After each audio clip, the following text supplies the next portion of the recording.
Bonjour, bienvenue sur la radio dans l'émission Vivre ou Subir avec Paul Pironnet. Bonjour Paul, comment vas-tu? Eh bien, mon cher Alexandre, en pleine forme, et puis ravi de te retrouver On approche là bientôt de la fin Oui, des ça émissions. avance, hein. Et puis moi, j'ai eu des retours de gens comme ça qui nous suivent. Et vraiment, j'en profite pour remercier d'ailleurs tous ceux qui Oui, nous suivent, parce que à chaque fois, c'est vraiment sympa d'avoir ces feedbacks, tout ça, et puis de se rendre compte du coup que des gens en tirent profit, et ça, c'est chouette pour moi. Donc voilà, vraiment, je suis heureux de te retrouver et heureux de retrouver pour la suite, parce qu'on a un super sujet aujourd'hui, tout à fait. de toute l'équipe qui nous écoute là. Voilà. Alors donc la semaine dernière, on a vu construire une bonne relation avec le rapport PNL. Cette semaine, on va voir le rêve et la vision. Donc l'émission est chargée parce qu'il y a des choses à vivre dans cette émission-là. Donc je te laisse tout de suite la parole. Oui, alors effectivement, on a fini hein, après, on a fini sur l'angle communication, puisque je rappelle hein, que notre structure est composée en fait d'un triangle. Au centre, on a notre identité. On va faire un zoom aujourd'hui là-dessus. On a vu les objectifs, on a vu tout ce qui concerne le monde interne, la gestion de nos états internes, et puis on a abordé sur les dernières émissions toute la partie relations. Et aujourd'hui, on retourne au centre cette fois-ci pour faire un zoom. Hein, c'est ce que nous avions annoncé, faire un zoom sur l'émergence en quelque sorte de nos importants. Alors, pour avancer sur ce point, première chose que je vous invite à considérer, c'est le fait que nous existons chaque jour parce qu'on va satisfaire ou non des choses. C'est-à-dire qu'on va vivre soit des satisfactions, soit des frustrations en quelque sorte. Et autour de quoi s'organisent en quelque sorte ces réactions émotionnelles? Eh bien, autour de nos besoins, nos attentes, nos envies, nos désirs. Hein, tout ça, on va le mettre au milieu en fait en quelque sorte. Si je faisais un petit rond comme ça, au centre, je mettrais notre important. Et derrière notre important, on a des besoins et des désirs, on a tout ça, je vais mettre tout ça dans le même panier. Et si on détachait ça en plusieurs petites parties, eh bien, on pourrait trouver, par exemple, tout ce qui a trait au domaine physique. Hein. Par exemple, physiquement, on a besoin de boire, de manger, de dormir, de s'habiller, d'avoir des matériels qui marchent. On apprécie d'avoir un bon canapé, un bon lit, une belle maison, une belle voiture, etc. Donc, on a le plan matériel. Hein, et celui-ci est source soit de frustration parfois, soit de satisfaction. On peut y mettre aussi tout l'aspect financier. Tout ça, c'est un grand plan de besoins. Hein, ou en tout cas de croissance. Et puis on a un deuxième plan qui est très important sur le plan humain, qui est plus émotionnel. Hein. Après le physique, on aura plutôt l'émotionnel, c'est-à-dire eh bien, les besoins d'interagir, d'être en relation, de se parler, de s'écouter, de se considérer, de s'aimer, etc. Et on verra d'ailleurs hein, que sur le plan humain, c'est vraiment un besoin qui est parfois plus important.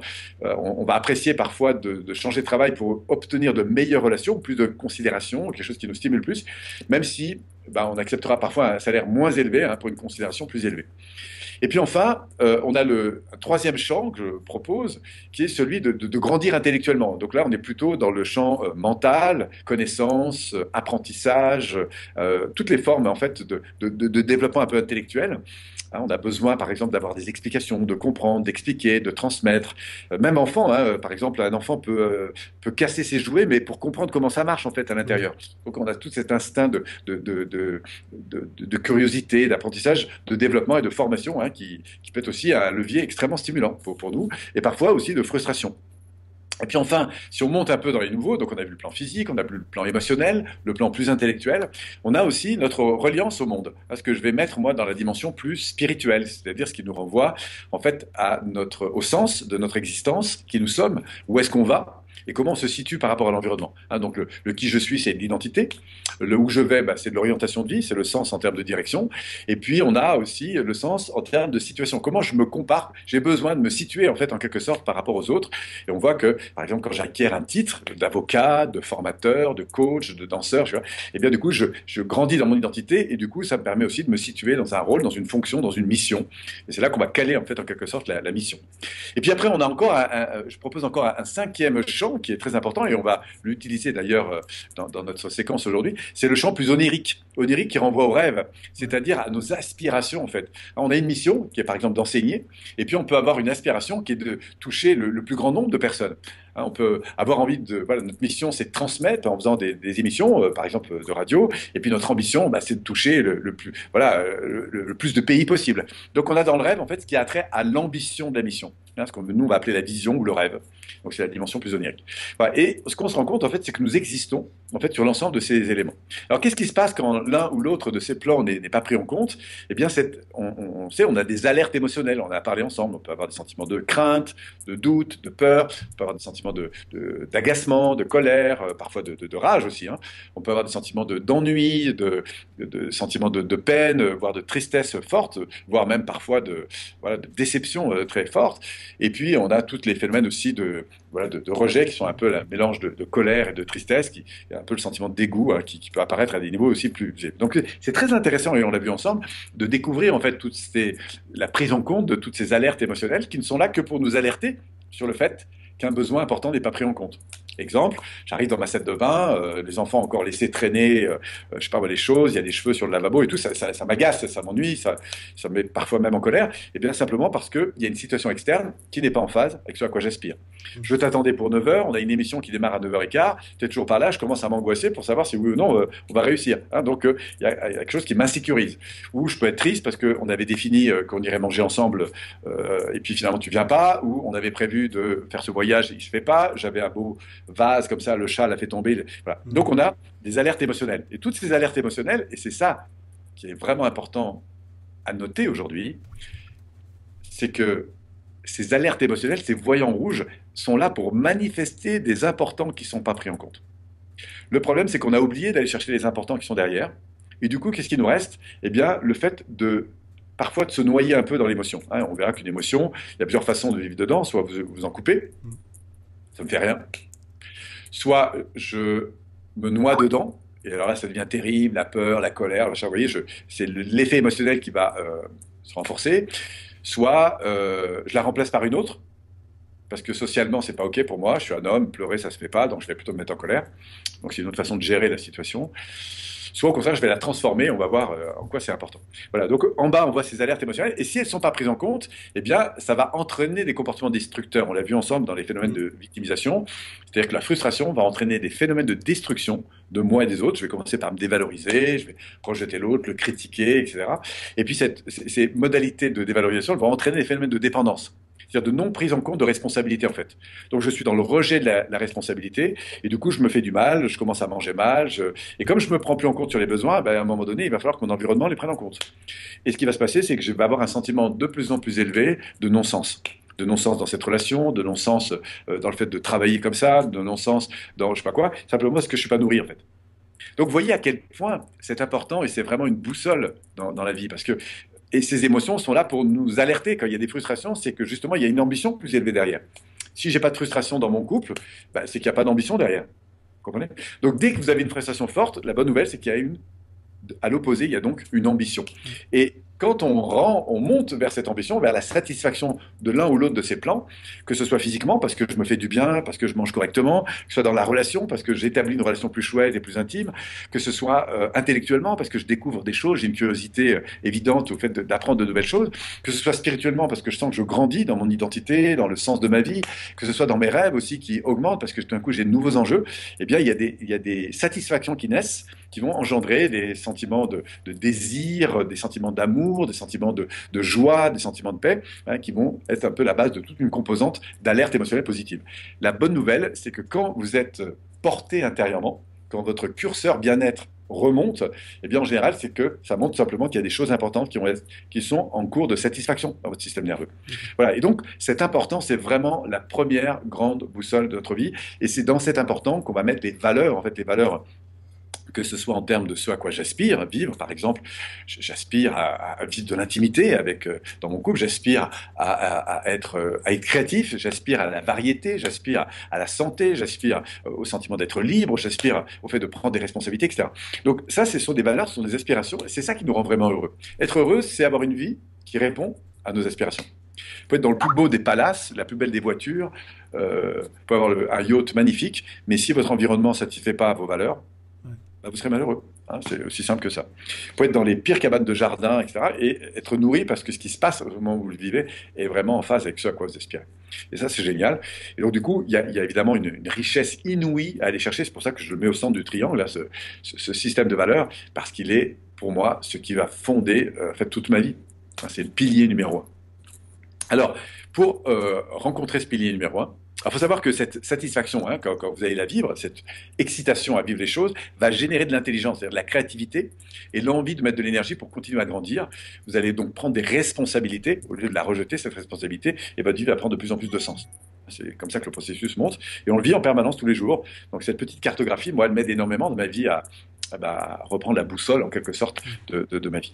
Alors, qu'est-ce qu'on va faire maintenant? On va voir comment, grâce à un petit exercice qui correspond au niveau 1 des bases de la PNL, eh bien, on peut aller faire réémerger, en quelque sorte, cet important. Comment remettre au jour ces joyaux? Pour ça, on va utiliser le niveau 4, c'est-à-dire la partie un peu créative. On va rêver notre vie. Et on sait, en fait, que tout ce qui nous entoure, à commencer par cet ordinateur qui est devant nous, cette pièce de maison, tout est arrivé parce qu'un jour quelqu'un l'a rêvé en fait. C'est ça qui est super, c'est de considérer que quand quelque chose, tout ce qui peut être créé dans l'imaginaire peut finalement apparaître dans l'ordinaire en quelque sorte. Et c'est ça l'incarnation pour moi de la pensée à la concrétisation. Eh bien, c'est de savoir passer de nos ambitions ensuite à l'incarnation de cette ambition dans des choses tout à fait concrètes. Mais pour ça, il faut d'abord oser rêver. Oser rêver, c'est oser imaginer que les choses soient géniales, en fait, soient superbes. Et c'est ce qu'on va faire, et c'est ce que nous faisons dans les séminaires. On va vous proposer un petit protocole. Si vous voulez le faire à la maison, c'est très sympa. Pour ça, il vous faut 3 feuilles de papier de format A5. Sur la première, vous allez écrire 5 ans et plus. Si vous avez un papier, allez-y, vous écrivez 5 ans et plus. D'accord? Pourquoi? Parce qu'on va aller naviguer dans une bulle de temps qui correspond à 5 ans et plus. Donc vous avancez de 5 ans, vous faites grandir tout ce qui est autour de vous de 5 ans, et on va aller imaginer cet avenir. Au fond, si cet avenir était vraiment au top, de quoi serait-il composé? On va faire ça tout à l'heure. Ensuite, on va prendre une deuxième feuille, et on va revenir dans le temps. Et sur cette deuxième feuille, vous pouvez écrire 2, et en gros titre, écrire moins 2 ans. Moins 2 ans. Pourquoi? Parce qu'on va revenir 2 ans. Ce qui veut dire à 3 ans d'ici. D'accord? On est donc dans un deuxième espace-temps. Vous voyez, on est en train des chrononautes, on voyage dans le temps. Donc ça, c'est la deuxième feuille. Et puis, de prendre une troisième feuille, de réécrire à nouveau moins 2 ans. Pourquoi? Parce qu'on va revenir à 1 an d'ici. Et de mettre d'ailleurs en dessous 1 an d'ici. Pourquoi? Parce qu'on va rentrer dans une troisième bulle de conscience qui est comment on voit cette vie à 1 an. En fait. Et c'est très important d'abord de se projeter dans les 3 ans. Moi, je fais ça depuis des années. Et c'est incroyable à quel point. Quand on commence à ouvrir le champ de conscience et se pencher sur l'avenir, c'est incroyable tout ce qui se réalise, parfois même au-delà de ce qu'on n'avait jamais imaginé. J'ai accompagné des tas de gens, alors il y en a qui sont plus connus que les autres, je pense à David Laroche par exemple, qui de temps en temps ressort sa feuille qu'il avait fait dans ses 5 ans, 3 ans, 1 an. En l'espace de 2 ans, il avait dépassé, mais de 3 ou 4 fois ce qu'il n'aurait jamais espéré. Et donc c'est une dynamique qui ne se fait pas forcément une fois par an, c'est quelque chose dans lequel on peut entrer régulièrement. Alors le travail, là, si vous avez envie de le faire, on peut se faire un petit accompagnement rapide comme ça, en tout cas pour vous donner le ton. Hein, pour vivre un petit peu ce processus, sachant que normalement, il faut un peu plus de temps que ça, il faudrait une bonne trentaine de minutes, mais c'est juste pour vous donner le ton. Si vous le faites, moi, je vais commencer par vous inviter à fermer les yeux. À fermer les yeux, à inspirer, pardonner, à sourire et à dire merci. Pourquoi? Parce que quand vous souriez, vous allez connecter des fichiers internes qui sont différents, qui sont bons, qui sont ceux auxquels vous avez connecté quand la vie vous a nourri d'une manière ou d'une autre. Et puis quand vous dites merci, hein, c'est la même chose, eh bien vous rentrez dans cette intensité, dans ces fichiers aussi, qui sont liés à ce que vous avez reçu.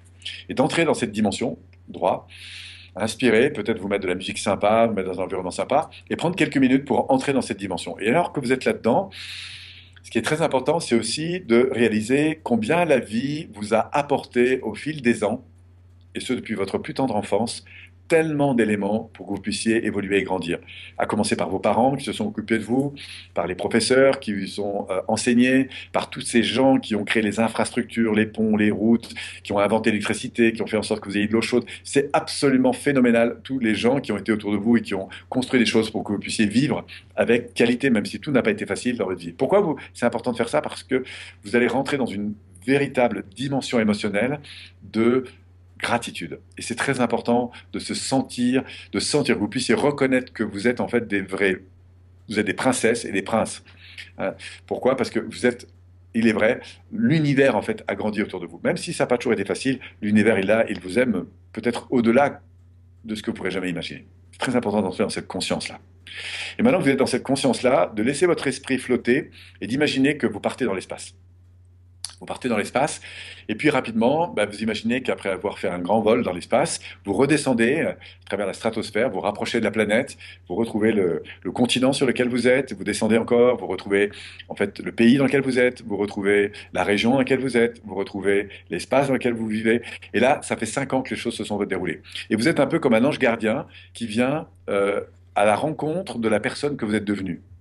Et vous allez faire pendant quelques minutes, ça peut durer une dizaine de minutes, gardant les yeux fermés, vous allez à la rencontre de cette personne et vous allez faire un interview de cette personne. C'est un peu comme si vous faisiez un reportage sur cette personne.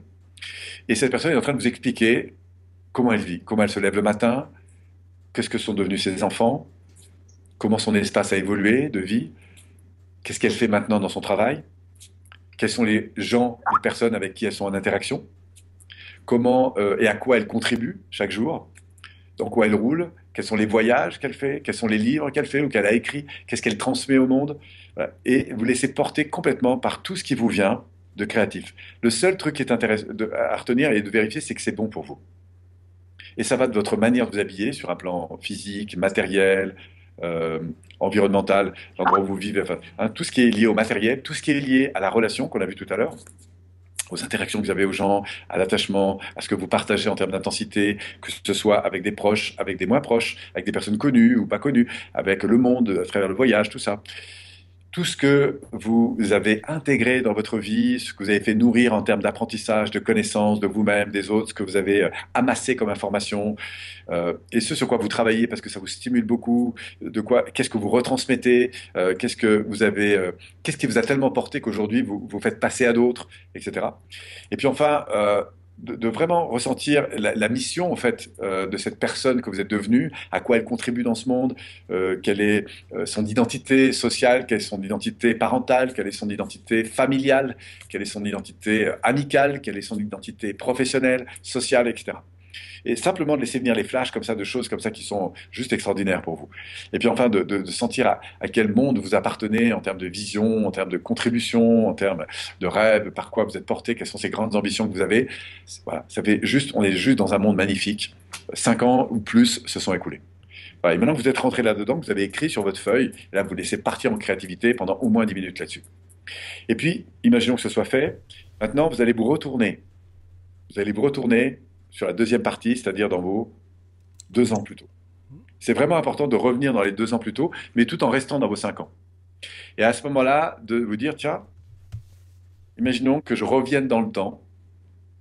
Donc les enfants se sont réduits, les années se sont écoulées dans le sens inverse. Et là, de me dire, tiens, qu'est-ce qui était déjà là? Et vous allez voir qu'il y a des tas de choses qui vont vous remonter de votre inconscient et que vous pouvez enrichir. C'est ça qui est intéressant. Simplement, ce que vous dites, mais tiens, qu'est-ce que je rajouterais? C'est un peu comme être un enfant dans un grand magasin de jouets, à qui vous dit, bah, tu vois, dans ce deuxième étage, tu as un chariot, et là, tu as 10 minutes pour mettre tout ce que tu veux dans le chariot. Où est-ce que je vis? Comment je suis dans mes relations? Qu'est-ce que j'ai déjà intégré d'important? Qu'est-ce que j'ai appris? Qu'est-ce que je transmets? Comment ça se passe? Voilà, c'est juste 2 ans plus tôt, quoi. Et puis, vous allez faire ça pendant une bonne dizaine de minutes. Vous pouvez mettre de la musique, vous pouvez faire des tas de choses. Et puis, peu à peu, quand vous avez produit comme ça pendant une dizaine de minutes, que vous êtes vraiment associé à cette vie, vous allez simplement vous arrêter, reprendre votre verticalité, et tout d'un coup vous dire, tiens, 2 ans plus tôt, j'en étais où? Et là, on prend la troisième feuille, et on repart en créativité là-dessus, en se disant, mais tiens, il y a quoi dans mon chariot si tout était possible? Sachant que on est à 1 an, en fait, de la fameuse date où j'ai commencé à faire ça. Et en 1 an, qu'est-ce que j'ai déjà intégré? Par exemple, je suis sur ma fonction de radio, là, en 1 an, ça fait 1 an que la radio allait monter. Qu'est-ce que j'ai fait déjà? Combien de gens j'ai interviewé? Avec quel type de personnage j'interagis chaque jour? Dans quel type d'environnement on a travaillé, sachant qu'on a vraiment évolué. Quelles sont les technologies qu'on utilise? Quelles sont les connexions? Dans quel pays on rayonne, en fait, tout ça? Quelles sont les langues qui sont utilisées? Et on commence à partir en créativité. Et puis après, on va au-delà du travail. Qu'est-ce que je fais après ma journée de travail? Comment je suis quand je rentre en famille? Quelles sont les personnes avec qui je vis? Comment ça se passe? Qu'est-ce qu'on partage? Où est-ce qu'on va le week-end?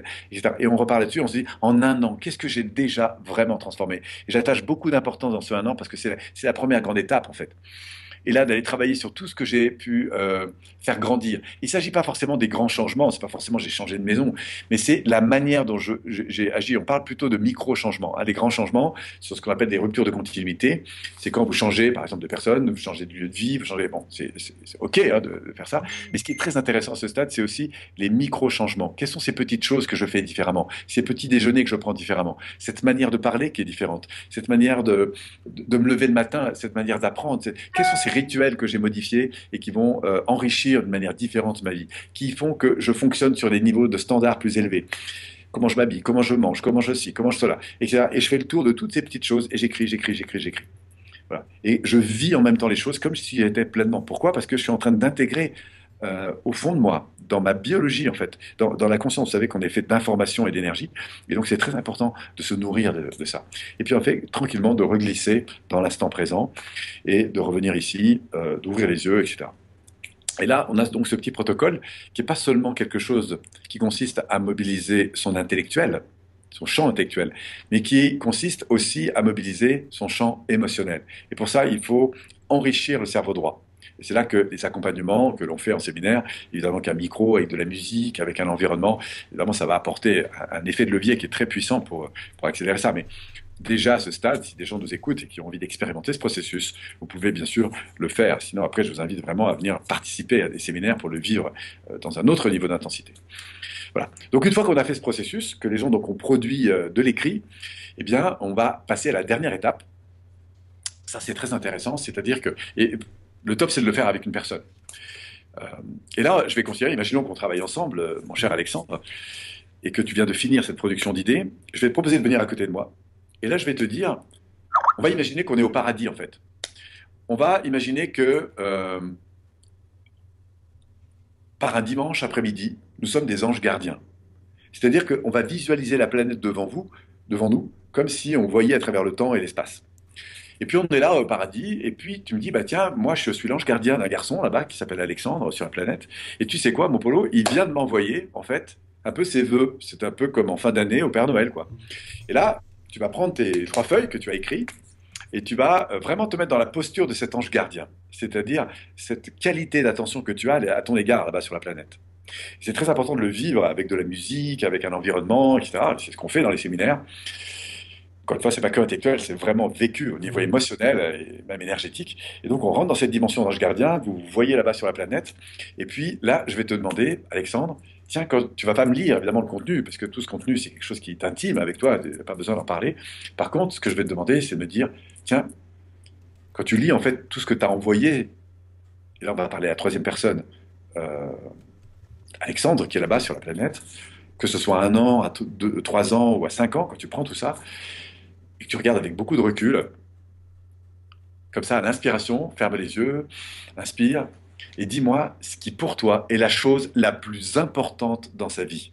En fait, qu'est-ce qui devient comme ça? Si je te pose, c'est pas quelle est la chose la plus forte ou la mieux, c'est qu'est-ce qui est le plus important pour lui. C'est ça la vraie question. Qu'est-ce qui est vraiment important pour lui? Je parle bien à la troisième personne. Et là, toi, tu prends une bonne inspiration, tu te laisses inspirer par toute cette réflexion, ce voyage que tu as fait, euh, ce, ce rêve éveillé qu'on a fait là pendant une trentaine de minutes. Et là, ça veut dire, bah, et tu vas laisser monter ce qui vient. Hein, par exemple, je sais pas moi, ce qui pourrait me venir comme ça. Moi, dans ma vie, première chose qui est vraiment importante, c'est la qualité de présence que Polo il va mettre dans sa relation avec l'environnement dans lequel il est aujourd'hui. Quel que soit l'environnement. Ça peut être sa famille, ses amis, son travail, ses connexions quand il fait des séminaires. C'est la qualité de présence qu'il a avec lui-même, avec l'environnement. Ça, c'est la chose la plus importante pour lui. Bam. Et toi, tu es à côté de moi et tu dis, ah, ce qui est vraiment important pour lui, c'est ça. Et moi, je vais te dire oui, pourquoi? Parce que le fait de réentendre Ouais. ce que j'ai émergé, ça va s'installer comme étant le premier important. Il y a un film qui est fabuleux qui s'appelle I-ologie. I comme important, ologie comme l'étude de l'important.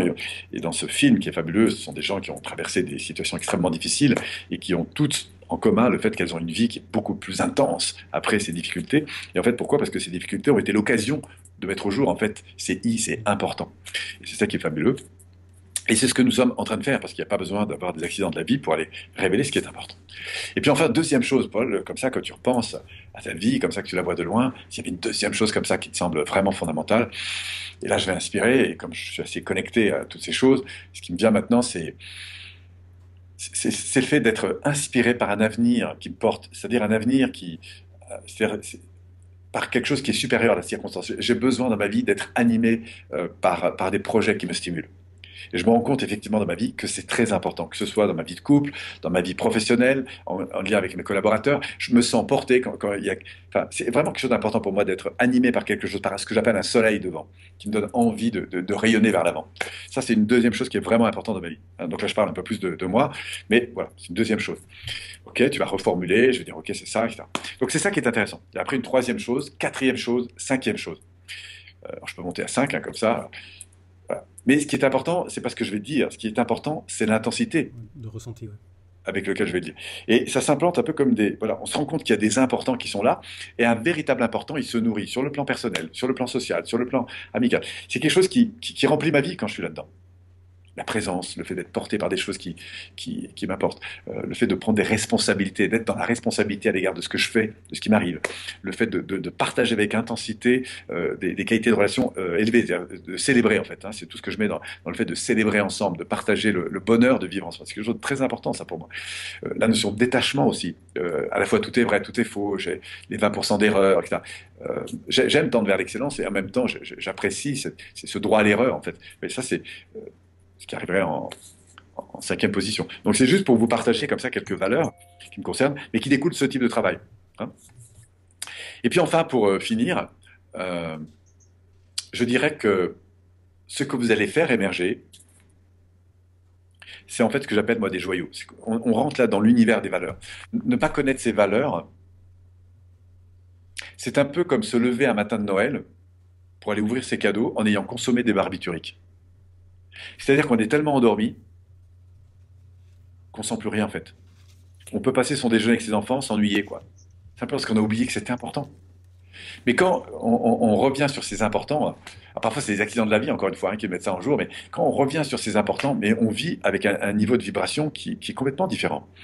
On met de l'exceptionnel dans le banal, en fait, on fait du banal de l'exceptionnel. C'est ce que j'appelle le raffinement de la vie. C'est comme goûter un bon vin, il faut s'éveiller aux saveurs de ce vin pour pouvoir en parler, et j'ai envie de dire triper autour de ça. Et, euh, et la vie est faite pour être vécue. Et c'est ça pour moi, vivre. Hein, vivre ou subir, soit je suis dans la vie, c'est-à-dire je suis connecté à ce qui porte, ce que j'ai envie de faire passer, ce que j'ai envie de partager, ce que j'ai envie de vivre. Et je peux être je peux réussir ma vie professionnellement, je peux être reconnu dans les médias, je peux gagner beaucoup d'argent, mais je vous assure, tant que vous n'êtes pas connecté à ça, Mm. vous ne serez pas plus heureux. Et même, il va se passer un truc, c'est que vous allez vivre des manques qui vont générer de l'avidité. Et comment vous croyez qu'un homme va croire qu'il va aller mieux en allant chercher plus?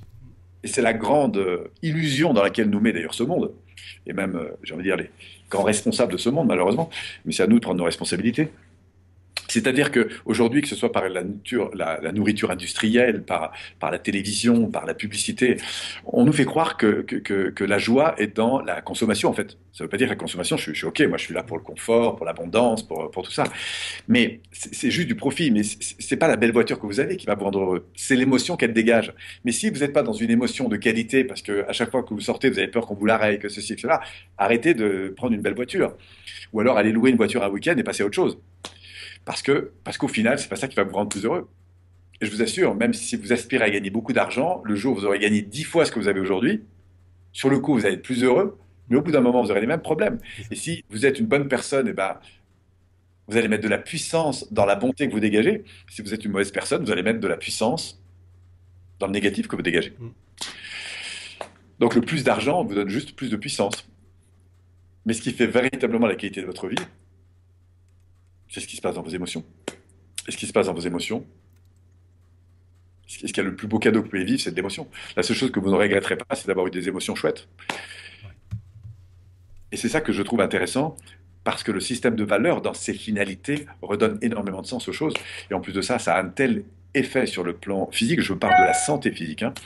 Vivre et être en sentiment de gratitude, on commence à se rendre compte aujourd'hui de la puissance de guérison que génère justement ce sentiment d'être rempli, d'être nourri, que ce soit de la santé physique, que ce soit de la santé relationnelle, que ce soit de la santé intellectuelle.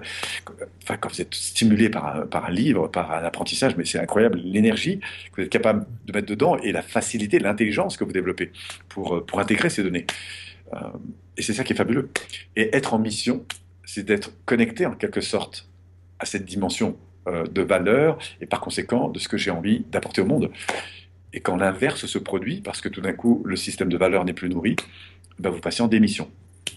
Le problème de la démission, c'est que ça va entraîner des comportements naturels d'avidité, d'erreur de jugement. Pourquoi? Parce que quand vous êtes vide à l'intérieur, eh bien, vous allez chercher à nourrir ces stimulations par ce qu'on appelle des bénéfices immédiats. Et c'est beaucoup plus facile de traîner devant la télé quand on s'ennuie et d'être stimulé par n'importe quoi, de manger des sucreries parce qu'on a un manque, de fumer parce qu'on a un manque. C'est curieux comme notre intelligence va mettre en place en fait des comportements pour remplir ces vides, mais c'est des comportements qui vont nous détruire en fait. On ira chercher de la drogue. Enfin, on voit des stars, par exemple, parfois, combien de stars on se sont bousillés la vie à coups de drogue, alors qu'on se dit, mais ils avaient tout pour réussir. Ben non, ils n'avaient pas tout. Il leur manquait l'essentiel. C'est un véritable travail de prise de conscience de cet important. Et tous ceux qui l'ont fait vivent de manière différente. Donc, et on va voir qu'au contraire, quand on a des pleins, eh bien, on développe des comportements qui ne sont pas des erreurs de jugement, mais ce que je vais appeler, moi, c'est ce que j'appelle de la discipline constructive. Parce que tout d'un coup, je prends conscience que la relation est importante, je vais travailler avec, je vais mettre de la discipline dans mon attitude, je vais mettre de la discipline dans ma manière de manger, parce que me nourrir correctement est important. Parce que l'écologie est importante, donc je vais mettre une discipline et je serai stimulé dans cette discipline. Et c'est de la discipline qui va développer en fait de la capitalisation. Tout d'un coup, j'ai envie de... Parce que l'argent devient important, c'est plus un truc que je fuis ou j'attaque, c'est un truc que je reconnais comme étant important. Bah, du coup, j'ai un véritable intérêt pour ça et je vais mettre de la discipline dans l'apprentissage, des stratégies qui permettent demain, dans 6 mois, dans 1 an, dans 3 ans, de développer du capital parce que c'est pas plus compliqué de réussir que d'échouer, c'est juste des stratégies qui sont différentes. Et c'est ça qui est intéressant. On peut développer des stratégies de santé.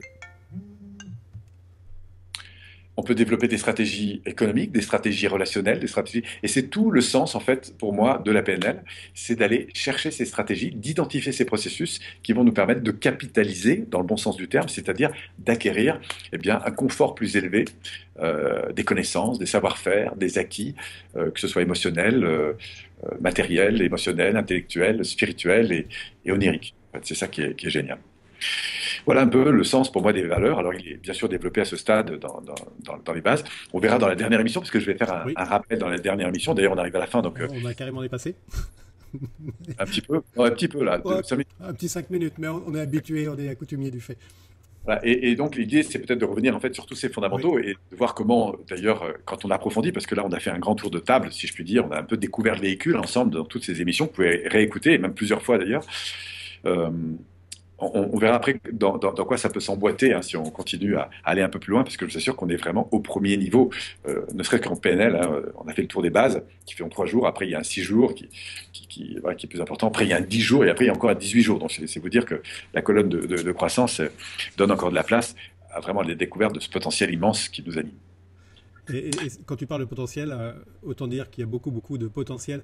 Je voulais juste ajouter quelque chose avant que tu Oui, clôtures par rapport à l'exercice que tu as fait tout à l'heure. Ce que j'avais proposé aux auditeurs qui nous écoutent, c'était tout simplement que on allait le refaire en off et justement leur proposer dans une capsule spéciale par rapport à ça. Je ne sais pas ce que tu en penses. ah oui, un accompagnement, ouais, un Un accompagnement. accompagnement sur 30 minutes, à la rigueur, je le ferai moi-même avec ta supervision. Et puis, donc, du coup, ils l'auront à disposition et ils pourront le vivre entièrement.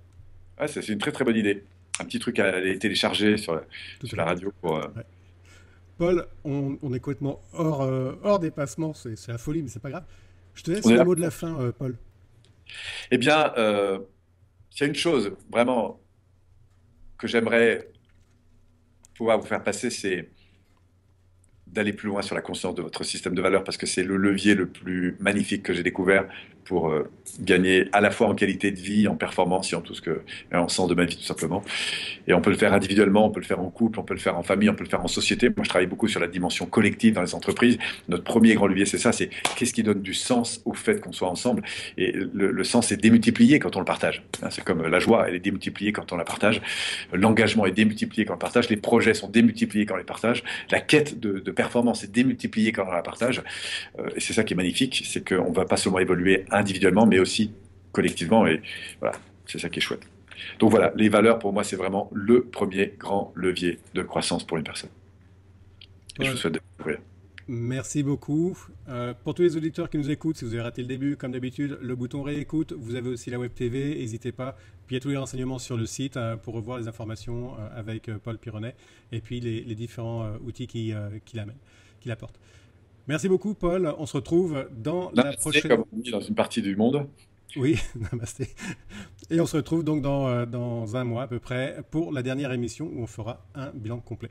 Paul, merci beaucoup à tous. Une excellente journée. Bye bye.